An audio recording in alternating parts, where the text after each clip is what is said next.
Welcome to the Great Path Podcast. As always, I'm your host, Tony B. Today, we are going to talk about a movie I literally just watched for the first time, and that is Inside Out by Pixar Disney. Specifically, what brought me down this to this particular fandom, if you will, was a list I had read about the character of Bong, who is the imaginary character of Riley, the kid that the movie is kind of about. And I was reading about Big Bong, and it was like the saddest thing I had ever read. And I realized at that point I had to look into this more, and I had to see this movie.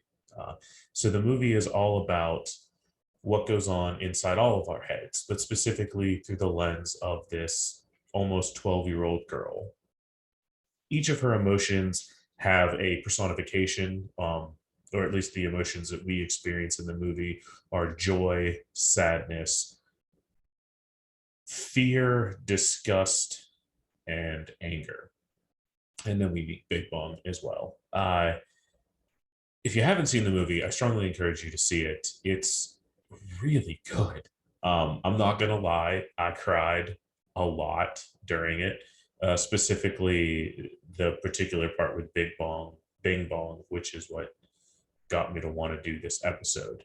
So today, our topic is going to be what it means to be left behind, how it feels when people outgrow you, and how we can look at that and come to terms with it. So I'm going to do a brief overview of the movie. If you haven't seen it, spoiler alerts. I'm going to talk about the plot structure. So if you haven't seen the movie and you don't want it ruined for you, go ahead and watch it. Excuse me. It's not a great, it's not a suspense film or anything. So, the plot's pretty straightforward. It revolves around these core emotions: sadness, anger, joy, fear, and disgust. They all live inside of this little girl, Riley's head, and they all kind of help her navigate life. Throughout the movie, the little girl goes through a big change. She moves from Minnesota to San Francisco. And of course, as is the case with these types of things, her world kind of gets flipped upside down. It causes some of her emotions to kind of spiral, and we kind of watch a visualization, a journey of how Riley grows. So, all right, so let's talk about who plays what, because really this thing was perfectly casted. So Sadness is played by Phyllis Smith, who is Phyllis from The Office. I didn't know this going into it. I was listening and I'm like, that's Phyllis. I know that voice. And she just knocks it out of the park as Sadness. Anger is played by the perfect personification, Lewis Black, the comedian. He's friggin' hilarious. He's the guy with the pointy finger. It's always like very angry comedian, but in a good way. Joy is Amy Poehler, but let's be honest, Joy is basically Leslie Knope, which is the role she's arguably best known for from Parks and Recreation. Fear is played by Bill Hader, who's an SNL alumni. He also plays Barry. If you watch the show Barry on HBO, it's pretty good. Disgust is Mindy Kaling, who is Kelly Kapoor from The Office. And again, Mindy Kaling is definitely voicing disgust, but it's basically Kelly Kapoor. And then Big Bong himself is played by Richard Kind, who is a very, very famous character actor. He's been in a lot of stuff, and he kind of just hits it perfect. So one of the things I know, I'm just going to dive right into the lesson. I don't want to dive too much into the story. And then we're not going to do this like a typical episode where I tell you the story and then I go back and I reference it for the lessons. We're going to go right into the lessons and we're going to reference the story. So as I'm watching this, one of the big things that came to my attention was it really gives me some perspective of what my son Traylon must be going through. And perspective is a hard thing to have, especially as a single parent. Let me tell you, it's not easy. There are times where, obviously I'm trying to put our well-being first. And in doing so, I've noticed I'm kind of steamrolling over what Traylon's experiencing. And I realized this in the movie because you'll see scenes where the dad's on his BlackBerry all the time and is trying to wheel and deal and make this business thing of his work, and in doing so he's neglecting his kid. Now in his own mind he's not neglecting his kid, he's trying to do what's right to make sure that the family can survive, but we see it from the child's point of view, the child's perspective. And that was a powerful thing for me. um it really kind of shines light on the fact that there's more going on when you're a parent than you might realize. And sometimes, even though you're focused on the greater good, you can let things fall through the cracks. One of the coolest things, it doesn't outright come out and say it, is how the movie visualizes depression. Because you see throughout the movie this little girl Riley go through depression, and they show it by, she has these things they call core memories, which are memories that help shape her personality, and each core memory creates this little island, which is kind of like an amusement park, if you will, for certain things. And when the movie starts, Riley's got Family Island and Hockey Island and Goofball Island, and these are all little islands that create her personality.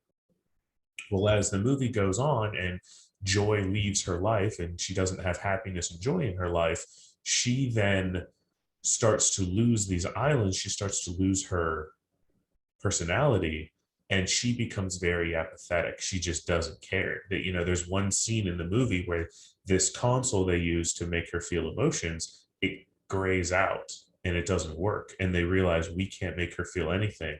And that's so, in my opinion, so synonymous with depression. When depression hits me, it's like this numbness. It's not this soul crushing, I want to just kill myself and, you know, be violent towards myself or hurt myself. Depression to me is numbness. Depression to me is the inability to feel when one wants to feel. And I understand that depression does not hit everybody the same way. And I'm not trying to say it hits everybody the same way. I'm saying that movie did a great job of resonating with me because that's how depression affects me. And it was just a really great, I mean, they just did such a great job, from the visualization to the moral lessons in this. And they don't ever come out and say, oh, Riley is depressed. And maybe it's because it's a kid movie, they didn't want to use that word. But it's clear to anyone watching the movie she's depressed, and how they show it is just perfect. So we meet Bing Bong. Bing Bong is this, kind of looks a lot like a purple or a pink snuffleupagus. So he's got like the head of an elephant, he's got a cat's tail, he says he's made of cotton candy, and he's part dolphin, because he's an imaginary friend, which is what he was. He was Riley's imaginary friend when she was a toddler. And throughout the movie, we are introduced to Bing Bong. He's kind of chilling out in long-term memory in this area they call long-term memory, which the movie it shows as like a giant library. It kind of reminds me of like the Library of Congress. It's just stacks and stacks and stacks of all these memories. And we see Bing Bong kind of just chilling out and watching stuff in the long-term memory. And we get introduced to him, and because he's reflective of that period of life for Riley, which is like the very early, the toddler age. He himself is very toddler like. He can't read, which causes all kinds of hijinks. Um, it's just a really good reflection of the time in which he existed. So as the movie goes on, the whole theme of the movie is joy and sadness. They end up getting ejected from what they call the headquarters, and the headquarters again, they just call it the headquarters, but it appears to me to be your consciousness, like the core center of the person. And they're just trying to get back there because they've got all these core memories that make up Riley's personality, and they want to make her happy again. They want to make her whole again. So they meet up with Bing Bong in this journey to try to get back to the headquarters. And there's lots of hijinks and stuff along the way as they try to get where they're going. Um, and I'm just going to go through, I'm looking at this list because I took notes as I was watching. And I'm going to go through this list here, and I'm going to talk about some of the thoughts that I had and what parts of the movie coincided with those thoughts. So when you first meet Bing Bong, he's talking about who he used to be. He's talking about this wonderful, prominent role that he had in Riley's life because he was her everything for this period of time in which she had this imaginary friend. And it just reminds me so much of, you hear about, you hear parents is a great example. You hear about parents talk about when their kids were younger, they were best friends and they did everything together. And then as the kids grow up, they kind of move on without them, and that's where you get like the empty nest syndrome and that this shiftlessness. And it's not just parents. I mean, it's really friendships, mentorships, coaches. How many times have you yourself been on either side of that role? Either you are the person who is coaching, mentoring, teaching someone, someone younger or someone less experienced, and you guys are like this, you're two peas in a pod, and then time goes on and one person outgrows the other. And as we get to the end of the introduction of Bing Bong, he's super happy and childlike, but then there's that moment of just intense sadness where he realizes that Riley doesn't want him or need him anymore, but he still wants and needs her. So it's like that one-sided longing, and it's so incredibly sad. There's another part in the movie where Bing Bong and Riley, one of the imaginary games they played was this rocket ship, which was basically like a red flyer wagon with two brooms attached to it and some cardboard wings, and it was powered by song. And, you know, Bing Bong's got this rocket, and he's like, "Hey guys, we can use this rocket. We can fly back." And then it ends up getting bulldozed into this area where basically memories go to die. And he is so distraught when this happens because it was the last tangible thing he had from his time with Riley. And he just kind of, Bing Bong just kind of falls to the ground and he cries. And the character Joy, who is like the personification of happiness, she sits there and she tries to cheer him up, and it's just to no avail. And what actually allows him to continue to move on for the story is the character Sadness comes up and sits with him and just is empathetic and lets him cry. And that to me was probably the first time in the movie that I personally cried, because it was so profound about the role of sadness in our life.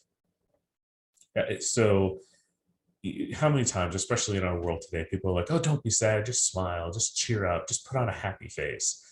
And while I can understand at times that advice is really just to say, "Hey, don't dwell on the sad parts," it doesn't come off that way much anymore. I mean, it comes off more these days as just trying to tell someone to smile it away. I just saw a meme on Facebook, I think yesterday, it made me laugh. Um, it was like a drawing, and it says, "This is," we're just going to call him Barry. I can't remember his name. "This is Barry. Barry's a slug. Barry's always smiling, because if Barry cries, the salt from his tears will melt his face, just like it did his wife and son. See, he's always smiling." And the picture is hilarious because as you're reading this, you're watching this little green slug with this big smile on his face. And then you see these two slugs that are melted from, chest up, which are supposed to be his wife and kid. And then another picture of Gary smiling, and you see like his eyes twitching. And it's synonymous with kind of how society these days treats people who are depressed or who feel sad. It's like they're not giving them the chance to experience the emotion. And that was really powerful for me. This movie, this children's movie of all things, it shows the important role that sadness has, because you have to experience your emotions. And I mean, not to go off on a tangent, but one big term we hear a lot these days is toxic masculinity. And I'm not one for buzzwords, but that's a pretty accurate phrase. And what it means is it's this idea that men are not supposed to cry, that men are not supposed to be sad, that men are not supposed to feel. They're supposed to be these unthinking monsters or these emotionless bastions of strength. And you know what? Arguably, that's what leads to the mental health crisis we have in this country right now. Sorry, I'm very thirsty tonight. I'm going to try to edit out some of those really long pauses where I take a drink. If you're watching the video episode, though, you get the full experience. I don't edit those. Anyway, so when I was watching the scene where Bing Bong loses his rocket, part of what made me so fucking sad is it reminds me of a memory with myself and my dad. And I don't know if I've talked about my dad on the show. If I haven't, I'm sure I will more as time goes on. So my father is deceased. He's no longer with us. My dad died right after I graduated college, which was back in 2010. And specifically, what the memory that it reminds me of is when I was a child, there was all kinds of stuff going on with being separated from my parents. But when my father finally got me back and brought me back to Pennsylvania, he and I had about, I think it was 18 months, 2 years. I can't remember exactly how long it was. We had a short period of time where things were great. I mean, things were great prospectively, as in, I had my dad, we were best friends, we did everything together. Going through therapy, I have unpacked that perhaps it wasn't super great in every other aspect, but I have a rose quartz glasses for those memories. Because importantly, it was a time before my dad got diagnosed with multiple sclerosis. When my dad got MS, it changed everything. And the reason I bring that up is this memory that I had from watching this scene is a memory of right after my dad got out of the hospital the first time and was officially diagnosed. So leading up to this, my dad had been saving up money because he was going to take he and I on this big road trip. My dad was a big lover of driving. When he was younger, before I was born, he was a traveling salesman. He had just driven everywhere. He was just kind of made for the road, made for that nomadic lifestyle. And it was something that he really wanted to pass on to me. He felt like that was something that was core to his identity that he wanted to instill in me, this thrill of adventure. Um, so he had this idea of saving up money so we could go on like a 2 week road trip. And we talked about it all the time because it was this goal that we were working towards. And we were very poor. So it wasn't like, I mean, these days, I mean, if I really want to go on a road trip, I just go throw trailing in the vehicle and just go. But when I was younger, my dad and I were very, very, very poor. So it wasn't something that you could just go and do. It was something that would take months, if not years, of saving up money for. Well, right as we had gotten close to having enough money to make this reality, my dad got sick. He got diagnosed with MS. He lost his job. We ultimately got evicted from our house. I mean, it was bad. There's lots to it. I don't know. I'm not trying to mope everybody out, but it was a big moment. But what made it even more soul crushing, especially after watching this scene in Inside Out with this rocket ship, is just as Bing Bong sat there because this rocket ship had meant so much and was so integral to this plan of when he got back into Riley's life, because Bing Bong really believed that it was really only a matter of time before Riley would want him back. And then with the loss of the rocket ship, the whole point was to take Riley to the moon because they always talked about it when they played when she was younger. And then he lost it and it crushed him. And that's kind of what I watched happen to my dad when he realized he would never drive again. It was this profound sense of sadness and defeatedness of realizing that he had let me down, that the one thing he felt he could have done as a father that he would have done right, he could never do. And it's fucking sad to you just think about what he must have been feeling. And it's powerful. So to move on, because we don't want to dwell on just one topic, as the movie continued, and we saw this scene where Bing Bong kind of breaks down at the loss of the rocket, and we see sadness empathize with him and allow him to experience the emotion. I just kept thinking about how much life in general, I mean, our experience with the world, unless we're an unthinking psychopath, our experience in the world is through a cornucopia of emotion. I mean, at the end of the film, you see that most of Riley's core memories, in the beginning of the film, sorry for context, in the beginning of the film, all of her core memories were joyful. They were happy memories. That's all it was in them, was just joy. But at the end of the movie, you see all of her core memories are now hybrids. There's some happiness and anger. There's some happiness and sadness. There's some sadness and anger. There's some disgust and happiness. It's just the gray. It's the gray. I mean, come on. This is called the Gray Path Podcast. It's the gray. It's showing that human experience is not good or bad. Human experience is the whole fucking cornucopia. It's experiencing all of it. It's not highlighting the one, it's not all about feeling good all the time. It's not all about feeling bad all the time. It's about feeling what you're feeling.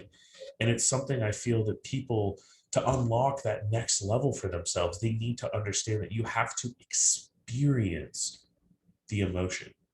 You really have to just sit down and process it. Don't deny it, don't reject it, don't push it aside into a dark corner. Experience it. There's a scene in, I've referenced this show before. It's a show I just love, West Wing, an Aaron Sorkin show. But there's a scene in there where the president, played by Martin Sheen, tells one of his staff they're playing chess, and every time he's like, I don't know what to do, the president just says, "See the whole board." See the whole board. That's super great advice. When you're experiencing something, see the whole board of emotion.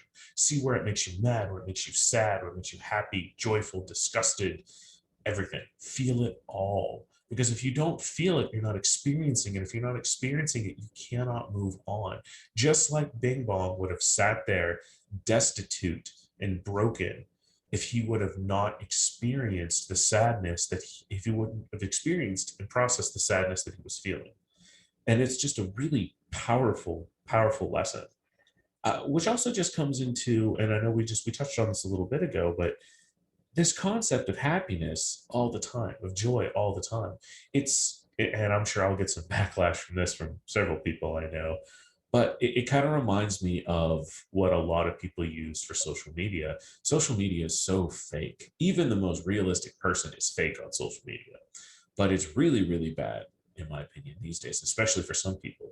Social media becomes this distortion of reality where everything's happy all the time. And I think it sets unrealistic expectations for the people who are watching. And it also sets unrealistic expectations for the people who cultivate, and that's, I guess, the best word, who cultivate their Facebook feeds to always be happy. Um, Now, that's not to say that you need to make a super depressing, you need to throw all your garbage out there and just be super depressing all the time. That's not what I'm saying. What I'm saying is there's this weird push in our society to just put on a happy face, to just pretend like everything's okay all the time. And that's problematic because we're teaching our kids, we're teaching the youth that, I mean, so perfect example in the movie, what Riley sees her parents saying is what shapes her reality because she's still young and she follows their example. So in that instance, then if that's the way that kids' perceptions are shaping their realities, by going around and saying, "Oh, we're only posting the positive stuff. We're only posting happy stuff. We're only pretending to be happy." Like, let me rephrase that. Maybe pretending to be happy is that's not what I mean. What I mean is by not showing the duality, by not showing the contrast between the whole human experience, it's like we're teaching our kids that it's not okay to feel sad, that it's not okay to feel anger, that it's not okay to feel this. That's crap. That's complete, utter garbage. And I think this movie does a great job of showing you that it is garbage. It does a great job of saying, hey, look, you should experience all of it. Because again, until Bing Bong cried with sadness, the character, he was not able to process what he was going through. So it's important. I mean, if you take anything from this lesson, take that it's okay to feel sad. It's okay to cry. In fact, honestly, I think it's necessary. I mean, to me, after a good cry, a good feeling of that emotion, of processing it, of letting it flow through me, I feel better. I feel at peace. I feel rejuvenated. And it's like taking weight off your back. And it's really just important and it's cathartic. So then we get to the part of the movie that made me cry. And it was like ugly crying. I mean, you guys are, I'm assuming everyone's familiar with ugly crying. It's when you cry in a way that is not flattering at all. Well, I ugly cried. I'm not ashamed at all to admit it. And that is the death of Bing Bong. And that very topic, the death of Bing Bong, that's actually what got me to watch the movie. I was reading a list and it talked about how sad this was, and then when I looked it up, I'm like, my God, that's fucking sad. And it definitely lived up to its name. It was fucking sad. So, spoiler alert. How it happens is Joy, along with the core memories and Bing Bong, they get pushed into this pit where memories go to die, where they fade and get destroyed, and they can't get out. And the longer you sit in that pit, the sooner you become nothing. You basically are just wiped from existence. But while they're in the pit, they find Bing Bong's rocket ship, and they're like, "Holy shit, we're going to use this to get out." So again, as we discussed earlier, the rocket ship is powered by song. So they get into the rocket ship and they put it on this little hill, and then they push it down the hill and they start singing the song really loud, and that fires the rocket up, and they're trying to get out of the pit. And they try about 2 or 3 times to get out, and they're almost there, and they run out of juice, if you will, and they fall back down. Now, the article, which was a crack.com the article I was reading that led me to this movie was an article about like movie scenes that were different in the conceptualization stage or in the original stage than what was released. And the entry for Inside Out talked about how the scene with Bing Bong, his death, was actually about 15 minutes long. But the directors, animators, whoever, the creative people behind the movie, they realized that it was so fucking sad and so heart wrenching that they could not put the whole scene in. I mean, in the actual movie, it's maybe 2 minutes long, if that. They try, I think it's twice. Yeah, they try twice to get out, they fail. And then on the third time, this is what happens. So on the third time, after they miss it the second time, Bing Bong has this look on his face. And he's like, you know what? Let's go one more time. And he looks down, and what he hasn't told Joy is he's already starting to disappear. His hand disappeared not long after he landed in the pit. And right after the second attempt to get out, the rest of his arm disappears. And he doesn't say anything to Joy. And they get in the rocket and they push, and they're singing, and he's singing with her, and they go off the ramp, and he tells her, sing louder, sing louder. And without saying a word, he kind of closes his eyes and he jumps off, or kind of like falls backwards and falls out of the rocket so that his weight doesn't hold her back. And she's singing really loud and smiling and laughing, and gets enough fuel, gets enough kick, and makes it out. And she turns around and she's like, we did it, Bing Bong. And he's not there. And she runs over the ledge, and he's down at the bottom and he's cheering. And he's like, haha, we did it. And then he looks up, and he basically tells her, don't forget me, and take Riley to the moon for me. And then he disappears forever. And I'm just sitting here just thinking about getting sad already. Like, I mean, not only was it sad because they make the character lovable, but that's not why it was sad. What was sad to me is it reminds me of what it's like to be left behind, not just involuntarily, but to voluntarily leave yourself behind so that someone else can grow. And it's a fucking terrible, joyous feeling, if that makes any sense. So I jotted down like 3 experiences that I've had, and some of them, there's some nuance to it. It's, obviously not cut and dry, but one of my experiences of being left behind is my divorce. I don't want to air my dirty laundry out there, but at the end of the day, I kind of feel a lot like Bing Bong, because I I still wanted to be in that marriage. I was Bing Bong. I was waiting for the moment when my Riley was going to need me again, was going to want me again.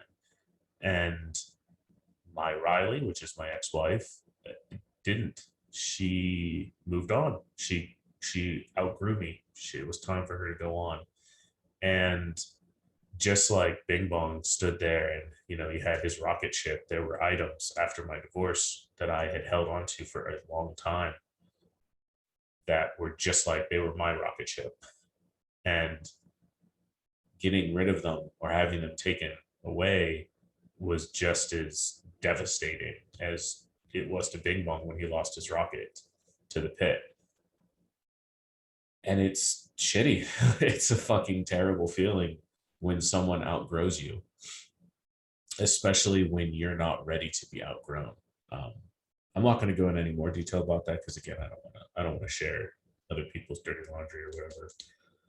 The next one, I'm going to skip over this middle one. I'm going to come back to it at the end because it's probably the saddest one.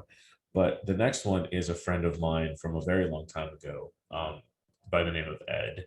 And Ed was, God, we were really, really close friends back in the mid 2000s. And we had a great run. He was a brother to me. We had a really great run. And then we kind of, I guess we grew apart. I'm not even entirely certain exactly what happened, other than I think he kind of outgrew me. Um, and it was one of those, we were friends in a way. I kind of felt like I don't know, maybe this is egotistical. I don't know. In a way, I kind of felt like a mentor to him. Um, and I had seen for a while leading up to when our friendship kind of dissolved that there was distance growing between us. I had met my wife at the time. And so, of course, I was starting to go down that path because that relationship was starting to become something. He was taking another path. And, we used to live together. We were roommates. And then when I went off on with my wife to start my family, in some ways, I did to Ed what, has been done to me. Because in some ways, I outgrew him as well. And I can only imagine that he felt a lot like Bing Bong when I went off to have my family. And I still carry a lot of sadness about it. I actually recently, well, recently, within the last few months, I talked to Ed for the first time on Facebook. It was after the death of a mutual friend of ours, Chris, which we talked about in the Inaction Years episode. We both knew Chris, and Ed reached out to me to see if I knew what had happened, and I kind of filled him in. And we've shared a few phrases here and there, and it still saddens me because I miss that friendship. It was a very good friendship. It was a close friendship. You know, it was the bromance, if you will. It was like a bromance. But it's sad to be left behind. It's sad to leave people behind. I mean, it's one thing if people split amicably, or even if they don't, even if not amicable, it's okay or not okay. It's different when two people separate when they're both like, we're done. I'm done with you, you're done with me, or even if it's just my life's taking me this direction, your life's taking me that direction. That's one thing. But that's not what we're talking about today. What we're talking about is when one person moves on and the other person is just left there, just like Bing Bong, wondering what did they do, wondering why why was I abandoned? And it's a terrible feeling. It's one that I can't help but think that my son goes through when he thinks of his mom, because I don't understand how he wouldn't think that. And it's breaks my fucking heart just to think about it. Sorry, I know this is a heavy episode. I'll put that in the description. Caution, this is a heavy episode. But I think it's something we need to talk about because I feel like a lot of us have felt that way. A lot of us have had family that have moved on without us, that have had friends that have moved on without us, that have had loved ones move on without us. It's it's a shitty experience, but this movie, this Inside Out movie, it does a wonderful job of kind of highlighting what it's like. So I'm going to go into my third example, which is definitely the most depressing example, while also, I guess, being uplifting. So, and that is the last words I ever said to my dad, the last time I ever saw him, and the last time I ever spoke to him. So, roughly the beginning, or I guess it was the end of my senior year of college, which was 2010.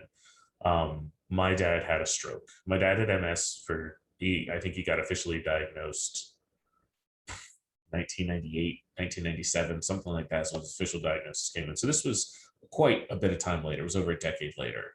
I was in college and I got the call that my dad had a stroke. And I went to the hospital and it was rough. I mean, my dad had had sketchy health ever since because, the MS made it so he couldn't walk. He was wheelchair bound. He was a big guy to begin with. He didn't take the greatest care of himself. So we had had some health issues for a while, but nothing like this. And he'd had a stroke. He survived the stroke, but he had forgotten how to talk. He had lost the ability to talk because he could not remember how to do it. But I knew my dad very, very, very well, because it was just my dad and I from about age, I don't know, whatever age you go into sixth grade. I can't remember what age that was.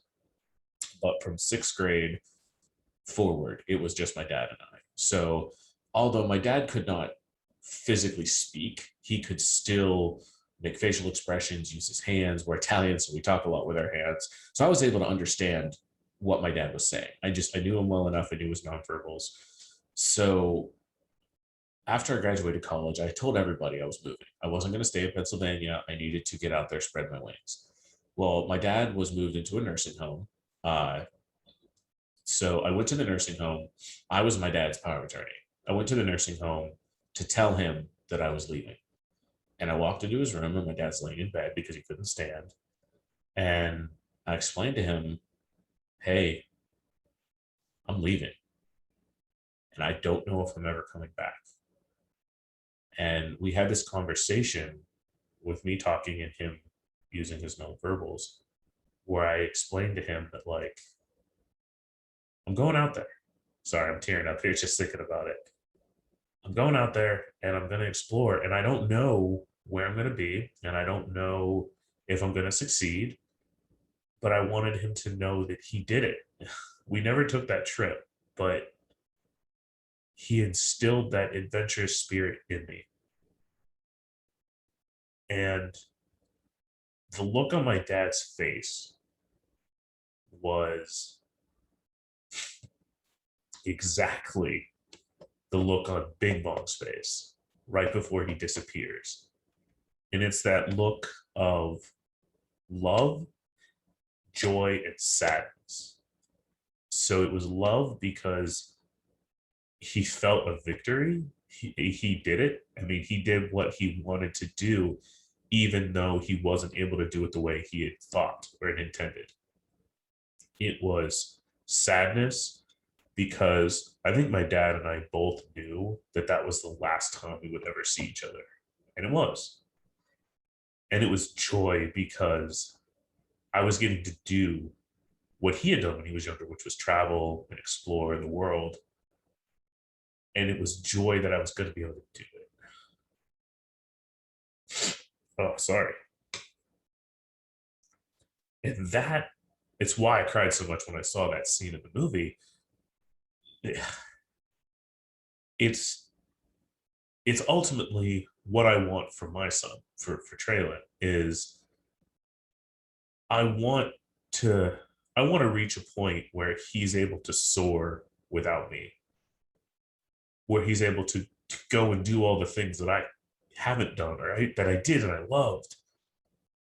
And we all get to that point when we're coaching or teaching or mentoring or guiding someone where our weight can potentially be the thing that holds them back.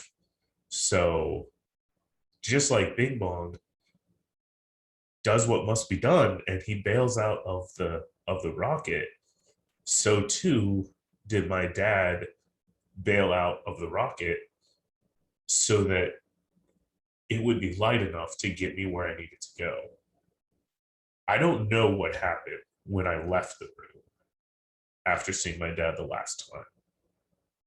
I mean, I can tell you my dad died 3 months later. And I can't help but wonder if he had just decided to give up at that point. I mean, my dad had nobody else. He didn't have any friends. He didn't have any family. There were just the nurses who tended him. And he couldn't talk to them and they didn't fucking know him. And I try not to think about that because it's a black hole of despair. But I know that he smiled and he put on that happy face. That was his, oh, sorry, emotion. That was his way to bail out of the rocket. that was his version of making sure that I was light enough to get where I needed to be. And anyway, that's just a really good lesson. And that's a really good thing to understand. Anyone who wants to guide or lead or be a parent, those are sacrifices that you may be called upon one day to do. And it's weird because it's one of those sacrifices that, yeah, it sucks for you who endures it, but it's like a willing sacrifice because you know that the good is going to ultimately outweigh your own negative experience. Um, so, well, anyway, that's what I wanted to talk about. I didn't know exactly what I'd be getting into before I watched the movie, but I knew that I wanted to discuss this experience. There's not really going to be a whole lot of a lesson at the end of this. Like, I wish I could tell you, here's the secret to not feel this way. I don't think there is. I just wanted to take this journey with you guys and let you know that these are common experiences we all have, and it's okay to experience. It's okay to cry. It's okay to feel sad because you have to let the emotions run their course. Now, of course, obviously, just like when we had our depression episode, if those sad feelings get overwhelming, don't be afraid to reach out to someone. Just it, no one needs to suffer alone. So if you need someone to talk to and you don't have anybody, reach out to me. You can talk to me. Just, understand that these are human emotions and there's nothing wrong with this. And denying that these emotions exist, those are the reasons we have a lot of the problems in the world that we do. So uh, I hope you guys enjoyed all that. I know it was really it was heavy. It was probably the heaviest solo episode I've ever done to date. On a much brighter note, I will say I love modern day Pixar Disney movies because they have a lot of adult references. I circled one that really cracked me up. It's right towards the end of the movie. There's a reference. They're running through imaginary, like this imagination world or whatever, and they're in a place called Cloud Town. And these police officers, are interviewing this lady made of clouds, and she's talking about how her husband was destroyed by this elephant. She's referencing Bing Bong. It's like this funny little scene. But what made me laugh there is after something happens to the wife, the one cop goes up and the other one stops him and goes, I forget what he says. He goes, I think he tells him to stop or whatever, and he goes, don't. This is Cloud Town. And it's a reference to the movie Chinatown, the very ending to the movie Chinatown. And I just thought that was funny. No kid's going to get that reference. Hell, most adults these days aren't going to get that reference unless you've seen the movie. But there was a Chinatown reference. I thought that was super funny. So what do we have coming up? Let's see. Well, haha. What is today? Today is Friday. So 2 days ago, I was on the Positive Side podcast with Jeremy Todd. We did our recording. It's being released this upcoming Wednesday. Sorry. I realize if you listen to this 5 years from now, that's not going to mean anything. So my episode on the Positive Side podcast, which will hopefully be the first of many times I appear on there, but that is being released next Wednesday, which is August 25th, 2021. So if you're listening to this, I'm recording this on August 20th. I'll probably have it posted in the next few days. But my episode on the Positive Side podcast will be releasing on the 25th of August, 2021. Jeremy Todd is actually coming on the Great Path this upcoming Sunday, which is August 22nd. And hopefully I will be releasing his episode as my new episode this Monday. I'm hoping to release this episode as just a freebie one throughout the week because I think it's powerful. I've come up with some couple cool ideas for some additional episodes. I'm not sure when I'm going to record them. I've got this huge backlog of episodes I want to do. But recently, and I haven't figured out the geek elements for these yet, but I'm putting together some episodes on discussing and identifying the dangers of falling in love with potential. And also, I'm going to put together a show about how to navigate a world of illusions. Thinking maybe going with a Doctor Strange twist on that. Um, though again, I haven't locked in on anything yet, but just some really interesting, cool ideas that I have. So as always, this is the Gray Path Podcast.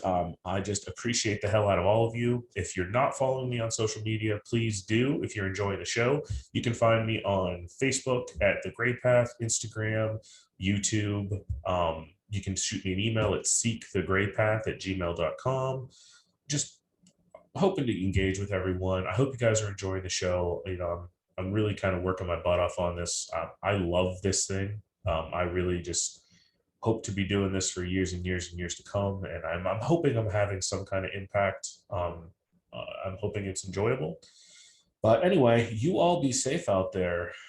This is Tony B. Take care of yourself.